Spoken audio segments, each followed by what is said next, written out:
Good morning बेटा। अज आप करांगे भारत के संविधान दीयां मुख विशेषताइयां। ठीक है, तो आप जी क्योंकि जस्ट आप विशेषताइयां दसनियां वा, इसलिए जस्ट आप इत्थों स्टार्टिंग करांगे इहदी कि नहीं लिखना संविधान का लागू किया जाना, ये नहीं लिखना। आप जस्ट स्टार्टिंग करांगे कि 26 नवंबर 1949 ਨੂੰ संविधान के ग्रहण कर लाए जाने पिछों संविधान सभा का अंतिम समागम 24 जनवरी 1950 ਨੂੰ होया सी ते डॉक्टर राजेंद्र प्रसाद ਨੂੰ पहला राष्ट्रपति बना दिता गया। फिर 26 जनवरी 1950 ਨੂੰ भारत पूर्ण रूप में प्रभुसत्ता संपन्न लोकतंत्री गणराज बन गया। तो नैक्सट आप लिखांगे फिर दैन आफ्टर भारत के संविधान दीयां बुनियादी विशेषताइयां की आ। हर देश के संविधान की तरह जड़ियां की वा भारत के संविधान दीयां भी कुछ विशेषताइयां जिन्हां दा वर्ण इस प्रकार है। फस्ट ऑफ ऑल कि साडा इंडिया का संविधान जिहड़ा वा लिखती संविधान वा। ठीक है, इन्हूं एक किताब के रूप में लिखिया गया हैगा वा। इहदे विच लिखती रूप में आपां प्रूफ देण लई आपां दस सकदे हां कि इस दे विच 300 यानी कि अज भारत के संविधान जड़ियां हैगियां वा 3951 धरावां ते 122 इसदियां अनुसूचियां वा, जिन्हों 223 भागों में वंडिया गया। बेटा काफ़ी कुछ चेंज हो चुका है। जिहड़ियां पुरानियां किताबां में 395 धरावां होणगियां, 12 अनुसूचियां होणगियां। ठीक है, 22 भागों में वंडिया होएगा। बट जिहड़ा हैगा वा नवीं किताबां में जिहड़ा काफ़ी कुछ चेंज हो चुका है, यानी कि हुण देश की आज़ादी तक हुण तक काफ़ी इहदे विच चेंज हो चुका है। ये तुसीं नोट कर लेना। तो साडा जिहड़ा हैगा इंडिया का जिहड़ा हैगा वा संविधान कहण दा भाव लिखती संविधान आ। नैक्सट है अलिखती प्रथावां। कहता अलिखती प्रथावां भी भावें कि संविधान में जिहड़ियां कुछ चीज़ां नहीं लिखिया हैगियां, बट फिर भी कुछ जिहड़ियां प्रथावां जिहड़ियां अपनाईयां जांदियां वा। ओह किहड़ियां हैगियां, कोई 2-3 पॉइंट्स लिख सकते हो कि प्रधानमंत्री हमेशा ही जिहड़ा हैगा लोक सभा ते मुख्यमंत्री राज विधान सभा विचों लिया जाता है। ठीक है, जो प्रधानमंत्री चुनिया जाता वो हेले सदन विचों ते जिहड़ा CM चुनिया जाता राज विधान सभा चुनिया जाता। नंबर 2 ते जिहड़ा लोक सभा का सभापति आ ते उप सभापति आम तौर पर निर्विरोध चुनिया जाता है। सारे जिहड़े मर्जी नाल मतलब अपनी पार्टी नाल बहुत सहमति नाल चुन लैंदे हैगे आ। थर्ड है कि राजपाल जिहड़ा हमेशा ही दूजी स्टेट विचों लिया जाता। जे पंजाब का राजपाल आ गवर्नर आ वो पंजाब का व्यक्ति नहीं होएगा, होर किसी स्टेट विचों लिया जाता। इस तरह यानी कि 2-3 पॉइंट्स इहदे विच लिख सकते हो। नैक्सट है विस्तृत संविधान। साडा संविधान जिहड़ा बहुत ज़्यादा विस्तृत है। ठीक है, इस विच यानी कि 395 धरावां 12 अनुसूचियां है, जबकि इसके मुकाबले मतलब भी बहुत ज़्यादा एक्सप्लेन हर एक चीज़ को बहुत ज़्यादा विस्तारपूर्वक लिखिया होया है। नैक्सट है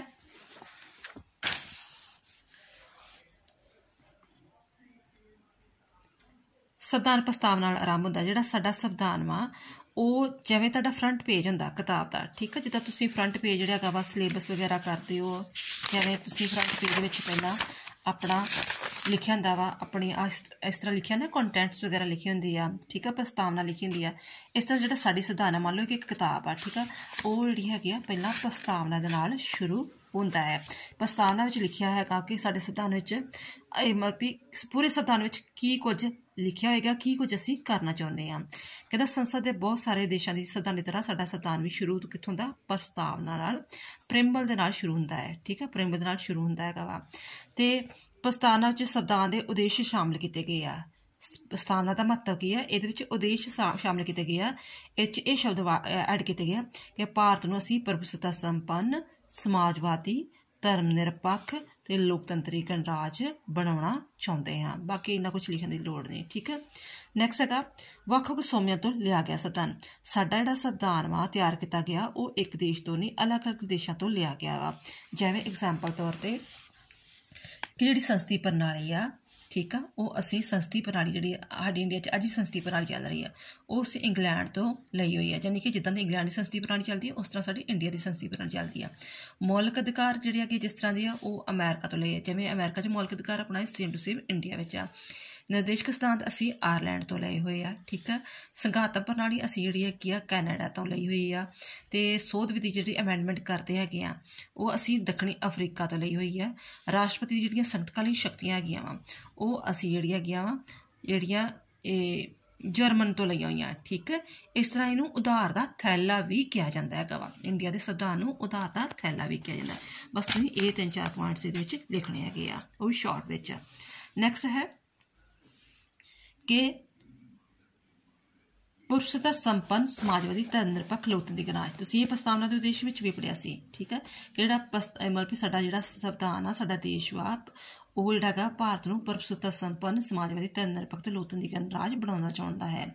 ਪਰਪਸੁਤਾ ਸੰਪੰਨ ਯਾਨੀ ਕਿ ਸਾਡਾ ਦੇਸ਼ ਕਿਸੇ ਵੀ ਦੇਸ਼ ਦੇ ਕੰਟਰੋਲ ਦੇ ਅਧੀਨ ਨਹੀਂ ਆ, ਆਪਣੇ ਅੰਦਰੂਨੀ ਤੇ ਬਾਹਰੀ ਕੰਟਰੋਲ ਤੋਂ ਮੁਕਤ ਵਾ। ਸਮਾਜਵਾਦੀ ਕਿ ਜਿਹੜਾ ਅਸੀਂ ਜਿਹੜਾ ਹੈਗਾ ਆਪਣੇ ਦੇਸ਼ ਵਿੱਚ ਕਿਸੇ ਵੀ ਧਰਮ, ਜਾਤ, ਰੰਗ, ਨਸਲ ਦੇ ਆਧਾਰ 'ਤੇ ਕੋਈ ਵਿਤਕਰਾ ਨਹੀਂ ਕਰਾਂਗੇ। ਤਾਂ ਨਿਰਪੱਖ ਅਸੀਂ ਹਰੇਕ ਨੂੰ ਆਪਣਾ ਧਰਮ ਮੰਨਣ, ਪ੍ਰਚਾਰ ਕਰਨ ਦਾ ਅਧਿਕਾਰ ਦੇਵਾਂਗੇ। ਲੋਕਤੰਤਰੀ ਜਿਹੜੀਆਂ ਸਰਕਾਰਾਂ ਚੁਣੀਆਂ ਜਾਣਗੀਆਂ ਲੋਕਾਂ ਸਾਹਮਣੇ ਜ਼ਿੰਮੇਵਾਰ ਹੋਣਗੀਆਂ। ਇਸ ਤਰ੍ਹਾਂ ਇਹ 4 ਤੱਥ ਜਿਹੜੇ ਆ ਇਹਦੇ ਮੰਨੇ ਗਏ ਹਨ। ਨੈਕਸਟ ਹੈ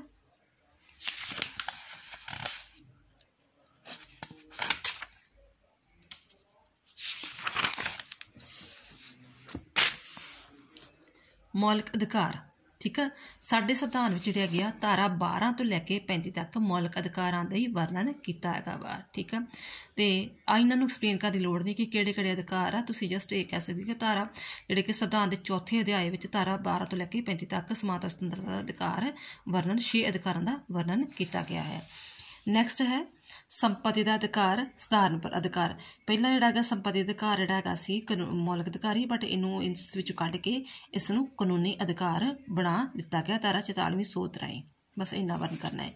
ਮੌਲਿਕ ਕਰਤੱਵ ਸਾਡੇ ਸੰਵਿਧਾਨ ਦੇ 4ਥੇ ਭਾਗ ਵਿੱਚ ਹੈ। ਠੀਕ ਆ, 4ਥੇ ਏ ਵਿੱਚ ਜਿਹੜਾ ਹੈਗਾ ਮੌਲਿਕ ਕਰਤੱਵਾਂ ਦਾ ਵਰਣਨ ਕੀਤਾ ਗਿਆ। ਧਾਰਾ 51 ਏ ਵਿੱਚ ਸ਼ਾਮਲ ਕੀਤੇ ਗਏ ਆ ਤੇ 11 ਕਰਤੱਵਾਂ ਦਾ ਵਰਣਨ ਕੀਤਾ ਹੈ। ਬਸ ਇੰਨਾ ਲਿਖਣਾ ਇਹਦੇ ਵਿੱਚ।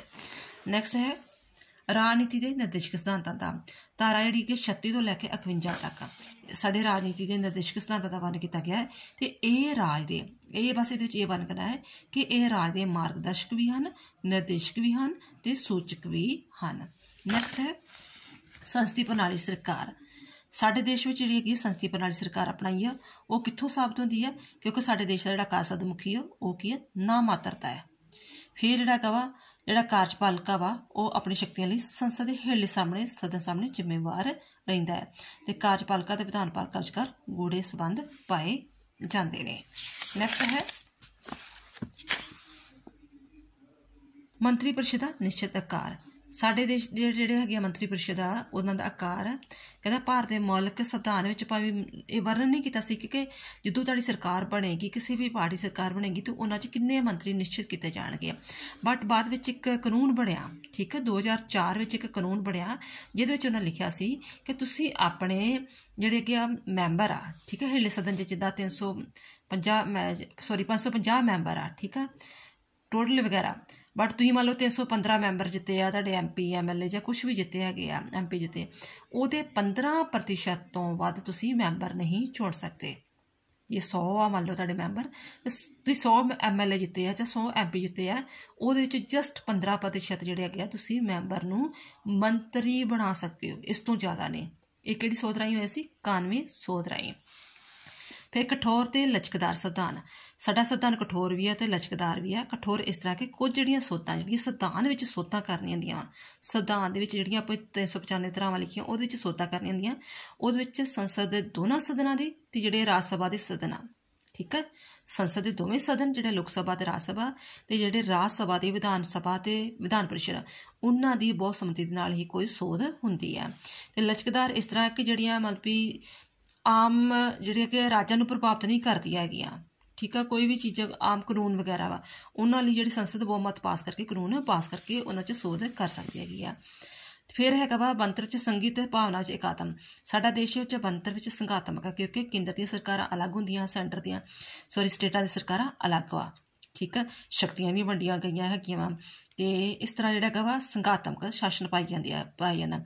ਬਟ ਇਕਾਤਮਕ ਕਿਵੇਂ ਆ? ਕਿਉਂਕਿ ਸਾਡਾ ਜੇ ਸੰਵਿਧਾਨ ਬੇਸ਼ੱਕ ਲਿਖਤੀ ਆ ਬਟ ਉਹ ਕਠੋਰ ਸੰਵਿਧਾਨ ਆ, ਕੋਈ ਵੀ ਚੇਂਜ ਕਰਨਾ ਤੇ ਕਠੋਰ ਆ ਸੰਵਿਧਾਨ। ਫਿਰ ਜਿਹੜੇ ਹੈਗੇ ਆ ਦੈਨ ਆਫਟਰ ਜਿਹੜੇ ਹੈਗੇ ਆ ਇਹ ਵਧੇਰੇ ਸ਼ਕਤੀ ਜਿਹੜੀਆਂ ਹੈਗੀਆਂ ਕੇਂਦਰ ਨੂੰ ਦਿੱਤੀਆਂ ਗਈਆਂ ਵਾ। ਇਹ ਕਹਿਰੀ ਨਾਗਰਿਕਤਾ ਵਾ, ਇਹ ਕਹਿਰੀ ਹੀ ਨਿਆਂਪਾਲਿਕਾ ਵਾ, ਠੀਕ ਆ, ਤੇ ਕਹਿਰੀ ਹੀ ਜਿਹੜਾ ਹੈਗਾ ਵਾ ਰਾਜਪਾਲ ਜਿਹੜੇ ਕਿ ਕੇਂਦਰਾਂ ਦੁਆਰਾ ਨਿਯੁਕਤ ਕੀਤੇ ਜਾਂਦੇ ਆ। ਯਾਨੀ ਕਿ ਅਸੀਂ ਸਾਡੇ ਦੇਸ਼ ਵਿੱਚ ਸੰਘਾਤਮਕ ਪ੍ਰਣਾਲੀ ਵੀ ਪਾਈ ਜਾਂਦੀ ਆ, ਜਿਵੇਂ ਵਿਸ਼ਿਆਂ ਦੀ ਵੰਡ ਆ, 2 ਜਿਹੜੀ ਸ਼ਾਸਨ ਪ੍ਰਣਾਲੀ, 2 ਸਦੀ ਵਿਧਾਨ ਪਾਲਿਕਾ ਵਾ, ਤੇ ਇਕਾਤਮਕ ਵਿਸ਼ੇਸ਼ਤਾਵਾਂ ਪਾਈ ਜਾਂਦੀਆਂ ਕਿ ਜਿਵੇਂ ਸ਼ਕਤੀਆਂ ਵਧੇਰੇ ਕੇਂਦਰ ਕੋਲ ਹੈ, ਕਹਿਰੀ ਨਾਗਰਿਕਤਾ, ਕਹਿਰੀ ਨਿਆਂਪਾਲਿਕਾ ਪਾਈ ਜਾਂਦੀ ਹੈ। ਠੀਕ ਹੈ, ਨੈਕਸਟ ਹੈ ਸਰਵਜਨਕ ਬਾਲਮਤ ਅਧਿਕਾਰ। ਧਾਰਾ 326 ਅਧੀਨ ਸਾਡੇ ਦੇਸ਼ ਦੇ ਸਾਰੇ ਵਾਸੀਆਂ ਨੂੰ ਜਿਹੜੇ ਵੀ 18 ਸਾਲ ਦੀ ਉਮਰ ਹੋ ਜਾਂਦੀ ਹੈ ਉਹਨੂੰ ਵੋਟ ਦੇਣ ਦਾ ਅਧਿਕਾਰ ਦਿੱਤਾ ਗਿਆ ਹੈ ਤੇ ਉਹ ਬਿਨਾਂ ਕਿਸੇ ਭੇਦਭਾਵ ਦੇ ਇੱਕੋ ਹੀ ਜਿਹੜੀ ਸਾਂਝੀ ਸੂਚੀ ਆ ਉਹਦੇ ਵਿੱਚ ਵੋਟ ਦਾ ਅਧਿਕਾਰ ਪ੍ਰਯੋਗ कर सकता है। नैक्सट है धर्मनिरपक्ष, साढ़े देश नूं जिहड़ा हैगा वा धर्मनिरपक्ष राज बनाया गया है। ठीक है, 1976 में 42वीं सोध की गई सी, 42वीं सोध की गई सी, उहदे अधीन साढ़े देश नूं धर्मनिरपक्ष राज बनाया, यानी कि देश का कोई भी एक धर्म नहीं होएगा, हर कोई अपना धर्म अपना सकता, उन्होंने उहदा प्रचार कर सकता। तो किसी भी धार्मिक जिहड़े गुरुद्वारे आ मंदिर आ मस्जिद आ उन्हां ते कोई भी टैक्स नहीं लागू होएगा। 2 सदनी विधान पालिका, साढ़े देश में 2 सदनी विधान पालिका है, यानी कि जिवें उपरले सदन नूं राज सभा कहा जाता है तो हेठले सदन नूं लोक सभा कहा जाता है। नैक्सट है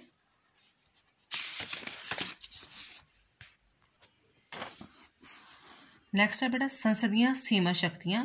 संसदीय सीमा शक्तियां क्या कि यह नहीं है भी जेड़े मर्जी चाहे कानून बना सकती है, सिर्फ उन्होंने विषय के कानून बना सकती है जो संविधान अनुसार इनू दिते गए आ।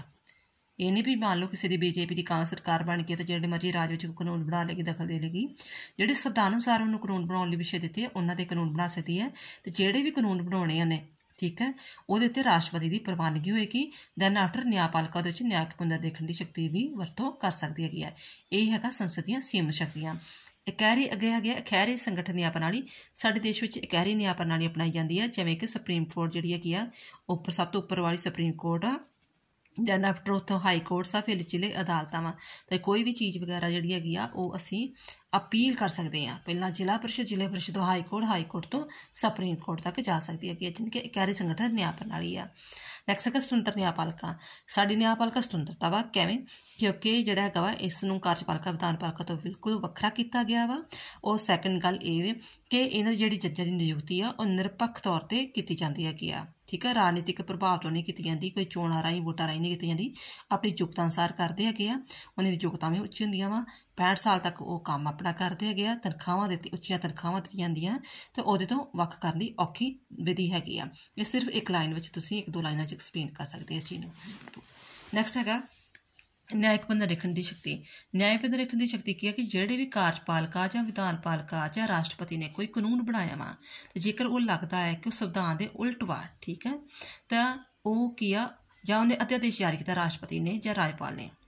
ध्यान सुनो, जब विधान पालिका कार्यपालिका ने कोई कानून बनाया वा या राष्ट्रपति या राज्यपाल ने अध्यादेश जारी किया वा जिहड़ा लग रहा है कि वह मौलिक अधिकारां नाल मेल नहीं खाता या संविधान दे नाल मेल नहीं खाता, तो सुप्रीम कोर्ट इसनूं अपने अधिकार प्रयोग विच लिया सकती है। तो उत्ते जिहड़ा हैगा वा उसनूं गैर कानूनी घोषित कर सकती है, जिन्हों आपां कहंदे आ न्यायिक पुनरीक्षण दा अधिकार। नैक्सट हैगा कानून दा शासन। ठीक है, साडे देश में जिहड़ा हैगा वा कानून दा शासन, यानी कि कानून के सामने सारे लोग समान आ। एक आम नागरिक तो लैके राष्ट्रपति जिहड़ा हैगा वा वो सारे कानून के सामने समान ने, यानी कि कानून तोड़ते सारिਆਂ ਨੂੰ सेम सज़ा मिलेगी। इकहरी नागरिकता, साडे देश में जिहड़ी हैगी इकहरी नागरिकता पाई जाती है, दोहरी नागरिकता की कोई मतलब नहीं है, सारे देश में एक ही नागरिकता पाई जाती है। संयुक्त चोण प्रणाली, यानी कि साडे देश में संयुक्त चोण प्रणाली आ, इक्को ही बूथ हुंदा जिथे वोटां पाउंदे आ, उत्थे जात धर्म रंग नस्ल के आधार पर अलग अलग बूथ नहीं बनाए जाते, इक्को ही जिहड़ा हैगा वा बूथ उत्ते वोटां पाउण जांदे, जिन्हों आपां संयुक्त चोण प्रणाली कहने आ। आई थिंक इन्ने पॉइंट्स बहुत ने, तुसीं 24 विचों 17-18 पॉइंट्स कर सकते हो, 17-18 पॉइंट्स कर सकते हो, क्योंकि तुसीं स्टार्टिंग करनी दी आ, स्टार्टिंग करनी है बेटा, ठीक है, फिर उहदा सिट्टा भी कड्ढना हुंदा है। ठीक है, इस दे नाल जिहड़ा हैगा वा घट्टो घट्ट नियर अबाउट तुसीं 5-6 जिहड़े पेज वा वो फिल करने होंदे आ। ठीक है, स्टार्टिंग करो, किसी भी क्वेश्चन की कोई भी होंदा स्टार्टिंग करो, 17-18 पॉइंट्स लिखो, जेकर जस्ट इक्को टॉपिक ते आ रहा वा, फिर उहदा सिट्टा लिखो, तो 5-6 तुहाडे पेज जिहड़े कि फिल हो जाने चाहिए। आई थिंक इसलिए काफ़ी हो जाएगा सिट्टा, तुसीं अपने अकॉर्डिंग ही इन्हां पॉइंट्स नूं इंक्लूड करके लिख सकते हो। थैंक्स। जेकर बेटा कोई पॉइंट्स नहीं समझ आया होएगा या किसी होर भी टॉपिक की वीडियो चाहिए होगी, तुसीं बोल सकते हो। थैंक्स बेटा।